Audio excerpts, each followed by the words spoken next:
आता पेट्रोलचा खर्च विसरा, घरी आणा इलेक्ट्रिक स्टायलिस्ट इलेक्ट्रिक गाडी। 100% भारतीय बनावटीची इलेक्ट्रिक्स ईव्ही इलेक्ट्रिक गाडी आता उपलब्ध।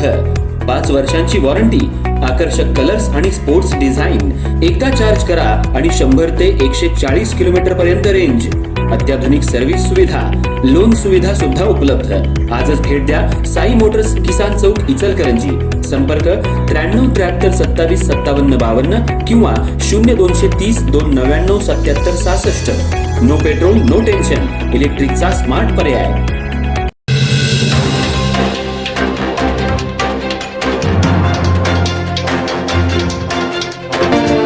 इचलकरंजी शहरामध्ये लव्ह जिहाद सारखा प्रकार काल उघडकीला आला। सोशल मीडियावर मुलींची ओळख करून बनावट आयडी काढून त्यांच्याशी चॅटिंग करून त्यांची गाठभेट घेऊन त्यांना प्रेमाच्या जाळ्यात ओढून त्यांच्याबरोबर अत्याचार करून तर काही मुलींना प्रेमाच्या जाळ्यात लोटण्यात आले। या प्रकरणी समीर मणेर याच्या विरोधात 2 गुन्हे शिवाजीनगर पोलीस ठाण्यात दाखल झालेत। आज त्याला न्यायालयात हजर केलं असता न्यायालयानं पोलीस कोठडी सुनावली आहे। इचलकरंजी शहरामध्ये लव्ह जिहाद सारखा प्रकार मोठ्या प्रमाणात होऊ लागलाय। याची जनजागृती सुद्धा हिंदू म्हणून केली जाते, पण समाजातील काही विकृतीमुळे आज 2 समाजामध्ये तेढ निर्माण होण्याची शक्यता आहे। इचलकरंजी शहरामध्ये काल असाच प्रकार पवारमाळ्यात घडला। पवारमाळ्यात राहणारा समीर मणेर यांना आपल्या मोबाईलवरून हिंदू मुलांच्या नावांचं फेक अकाउंट काढून मुलींबरोबर चॅटिंग करून त्यांच्याबरोबर ओळख करून त्यांच्याशी प्रेमसंबंध ठेवले आणि शरीर संबंध प्रस्थापित केले। अशी माहिती मिळताच हिंदुत्ववादी कार्यकर्त्यांनी समीर मणेर याच्या घरावर धडक देऊन त्याच्या घरातल्या भावाला समीर कुठं गेलाय सांग अशी विचारणा केली। यावेळी तो बाहेर गेलाय आणि त्यानं उडवाउडवीची उत्तर दिली। यावेळी संतप्त हिंदुत्ववादी कार्यकर्त्यांनी समीरच्या भावाला चांगलाच चोप दिला, तसंच तिथं असलेल्या त्याच्या एका नातेवाईकालाही चोप दिला। याची माहिती मिळताच शिवाजीनगर पोलिसांनी घटनास्थळी दाखल होऊन शांततेचं आवाहन केलं। यातील लव्ह जिहाद प्रकरणी समीर मणेर याला पोलिसांनी काल ताब्यात घेतलं असून त्याच्यावर 2 वेगवेगळे गुन्हे पोक्सो अंतर्गत दाखल करण्यात आलेत।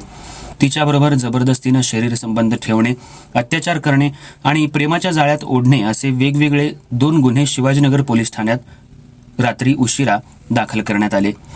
रात्री उशिरा समीर मणेर याला पोलिसांनी ताब्यात घेतलं असून त्याला आज न्यायालयात हजर केलं असता न्यायालयानं पोलीस कोठडी सुनावली आहे। या घटनेमुळे इचलकरंजी शहर परिसरात खळबळ माजली आहे। लव्ह जिहाद सारख्या प्रकारामुळे हिंदुत्ववादी बांधव आणि युवक चांगलेच संतापले। काल पवार गल्लीत तणावाचं वातावरण बनलं होतं। समीर मणेर याच्या भावाला नागरिकांनी चांगला चोप दिला, तर समीर हा फरारी झाला होता। पोलिसांनी अतिशय कौशल्यानं समीर याला ताब्यात घेतलंय। समीर मणेर याच्या घराबाहेर मोठा पोलीस बंदोबस्त ठेवण्यात आलाय।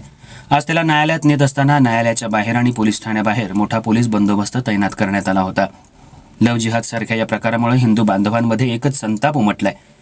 असा प्रकार कोणी करत असेल तर त्याला समाजामध्ये थारा दिला जाणार नाही, त्या परिवाराला सुद्धा कोणी जवळ घेणार नाही असा पवित्रा समाजानं घेतलाय। त्यामुळे एका विशिष्ट विकृतीमुळे समाज बदनाम होऊ लागलाय। अशा विकृतींवर कठोर कारवाई करण्याची मागणी सध्या जोर धरू लागली आहे। या प्रकारामुळे इचलकरंजी शहरात आणि घटनास्थळी पोलिसांचा मोठा बंदोबस्त ठेवण्यात आलाय। समीर मणेर यानं अजून 7 ते 8 मुलींवर महिलांवर अत्याचार केल्याचं सध्या बोललं जातंय। त्याच्यावर अन्य काही गुन्हे दाखल होतील असा कयास पोलिसांनी वर्तवलाय। या घटनेमुळे इचलकरंजी शहर परिसरासह एकच खळबळ माजली आहे। अधिक तपास शिवाजीनगर पोलीस करतायत।